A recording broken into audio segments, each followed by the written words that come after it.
I'm going to discuss last two topics of the white dot syndromes in this lecture. The first one would be birdshot retinochoroiditis, and later on I'm going to discuss the second one. So starting with the introduction, birdshot retinochoroiditis is an uncommon idiopathic inflammatory disease, usually affecting middle-aged women. It is chronic, bilateral, and manifests with severe retinitis and stromal choroiditis that are independent inflammatory events. Nearly all patients are HLA-A29 positive, a very strong and unique um, uh, histocompatibility antigen. Towards the clinical features, patients present with insidious impairment of central vision associated with photopsia and floaters. Upon examination, vitritis is present in either or both eyes. Fundus examination shows multiple ill-defined ovoid cream-colored choroidal patches, less than 1 diameter in size, 1 disc diameter in size, in the posterior pole and mid-periphery, as it is seen in the first figure, even though they are present in the macular area as well. These lesions, and you can see here that the borders, they are not very well defined. These lesions often appear to radiate outwards from the disc, but usually spare the macular area itself. Inactive lesions, as it is seen in the second picture, the inactive lesions, they consist of well-delineated atrophic spots. These are the inactive lesions in the second picture, all of them. And there are multiple of them along the arcades you can see here outside of this area. And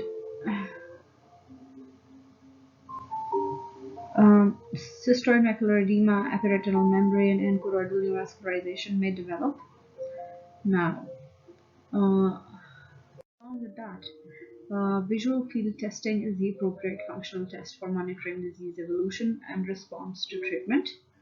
In about 1/3 of patients, um, the eventual best visual acuity of less than 660 is acquired. However, results are starting to improve with aggressive and sustained immunomodulatory treatment. Choroiditis responds well to the treatment, but the retinitis is still resistant, and it doesn't treat so well. So investigations include HLA-A29, which is positive in over 95% of patients. OCT will confirm macular edema. Autofluorescence will generally show more numerous hypoautofluorescent lesions that are seen on examination. Fluorescent angiography shows extensive vascular leakage with the disc and vessels staining, and can show diffuse macular edema as well. Strikingly, the fovea is often spared and true cystoid macular edema is less common. The first figure here shows fluorescent angiography, and in the late phase, the fluorescent angiogram showing the disc leakage and the vessels leakage. The arrow here pointing towards the leakage along the vascular wall and causing the staining in this area. And the second picture is that of indocyanine green angiography, where the lesions are more numerous. They are hypofluorescent during the early phase and intermediate phase, and isofluorescent later. These are all the hypofluorescent. This is the early phase of ICGA, hypofluorescent lesions. And these do not correspond to the retinal lesions. ERG is normal in early disease, but with time shows rod and cone abnormalities. HLA-A29 histocompatibility antigen is present in almost 100% of patients with birdshot retinochoroiditis when PCR methodology is used.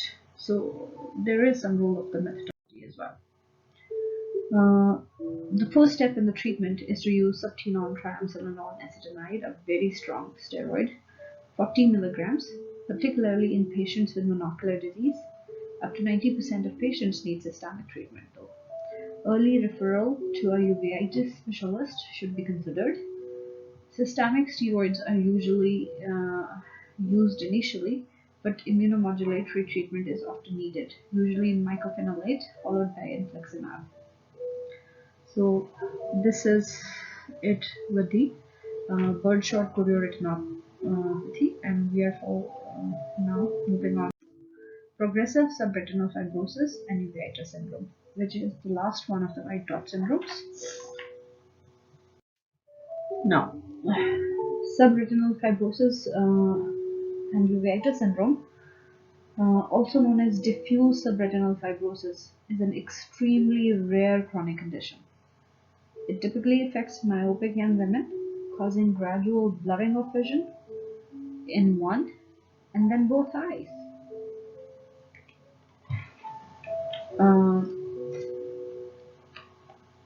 On examination, anterior uveitis and vitritis accompany subretinal mounds at the posterior pole and mid-periphery, as it is shown in the picture here. The subretinal mount here in the early phase, and which progresses to widespread subretinal fibrosis, and steroids may be effective early in the disease, but the prognosis is poor. Some experts view subretinal fibrosis and uveitic syndrome as part of a spectrum with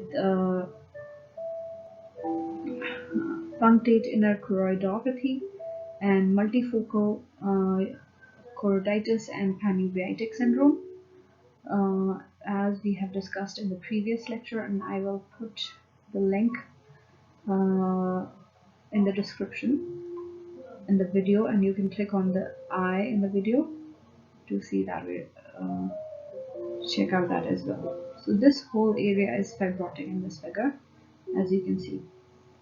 So we are concluding the lectures of Birdshot retinochoroiditis and progressive subretinal fibrosis and uveitic syndrome here, and this is where we are concluding the topic of uveitis here. If you have liked the lecture, please click on the like button and press subscribe. Thank you all.